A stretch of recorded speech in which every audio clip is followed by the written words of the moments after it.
లేగదూడల ప్రదర్శన కార్యక్రమాన్ని ముఖ్య ఉద్దేశం ఏమంటే ఈ లేగదూడల్లో మరణాల శాతం తగ్గించడము, త్వరితగతిన కట్టు ప్రాయానికి తీసుకురావాలా అనే ఉద్దేశంతో, అట్లాగే రైతులను ఎవరైతే కృత్రిమ గర్భధారణ ద్వారా మేలుజాతి దూడలు పొందారో ఆ దూడలన్నింటినీ ఇక్కడ ప్రదర్శించి ఇంకా ఇతర రైతుల్ని ఎంకరేజ్ చేయడం కోసం ఈ కార్యక్రమం నిర్వహించడం జరిగింది. ముఖ్యంగా రైతు సోదరులకు అందరికీ విన్నవించుకోవడమేమనగా, ముఖ్యంగా 5 సూత్రాలు పాటిస్తే మనకి పాడి పరిశ్రమ లాభసాటిగా ఉంటుంది. ఎందుకంటే మొదటిది మేలుజాతి దూడలు. ఎందుకంటే ఇప్పుడు నాటు పశువులు పోషిస్తే పాడి పరిశ్రమ లాభసాటిగా ఉండదు. కాబట్టి ముఖ్యంగా మేలుజాతి గేదెలైతే ముర్రా, ఆవులైతే గిర్ కానీ షాహివాల్ కానీ, వీటి ద్వారా మన నాటు పశువులకి కృత్రిమ గర్భధారణ చేయటం ద్వారా పుట్టే దూడలు మేలుజాతి దూడలుగా పుడతాయి. కాబట్టి మనకి తక్కువ కాలంలో మేలుజాతి పాడి పశువుల్ని తక్కువ ఖర్చుతో రైతు పొందవచ్చు.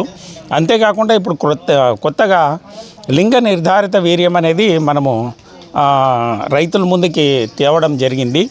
దీని ద్వారా ఎదసూది వేయించుకుంటే మనకి పుట్టే దూడ 90% ఆడదూడ మాత్రమే, అది కూడా మంచి పాలసారగల దూడలే పుడుతున్నాయి. కాబట్టి ఈ కృత్రిమ గర్భధారణ యాక్చువల్గా లింగ నిర్ధారిత వీర్యంతో 2 సూదులు 1350 అయితే 850 రూపాయలు సబ్సిడీ పోను 500కి 2 సూదులు వేయడం జరుగుతుంది. మొదటి సూది వేస్తారు లింగ నిర్ధారిత వీర్యంతో, కట్టకపోతే రెండో సూది ఉచితంగా వేస్తారు. ఈ 2 సూదులకి కట్టకపోతే రైతుకు 500 రూపాయలు కూడా వాళ్ళ అకౌంట్లో తిరిగి వాపస్ జమ చేయడం జరుగుతుంది.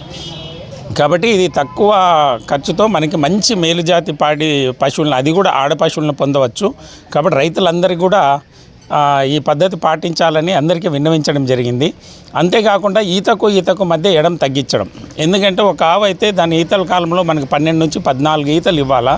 కానీ ఈన తర్వాత 6 నెలలు సంవత్సరానికి తిరిగి కట్టించడం వల్ల మనకి 6 ఈతలు కూడా రావట్లేదు.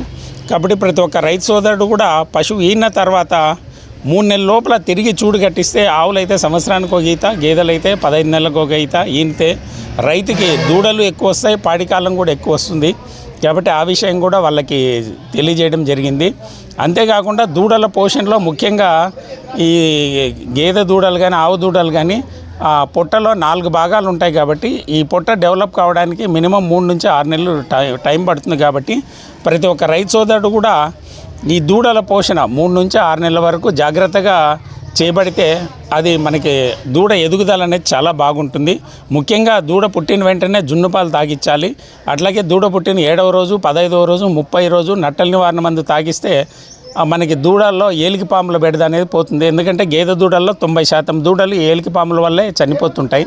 కాబట్టి అది మనకి ప్రభుత్వ వైద్యశాలలో ఉచితంగా అందుబాటులో ఉంది. కాబట్టి లేగ దూడల్లో 7వ రోజు, 15వ రోజు, 30వ రోజు ఖచ్చితంగా నట్టల నివారణ మందు తాగించాలా. అట్లాగే సకాలంలో టీకాలు వేయించుకుంటే రోగాలు అనేవి రావు.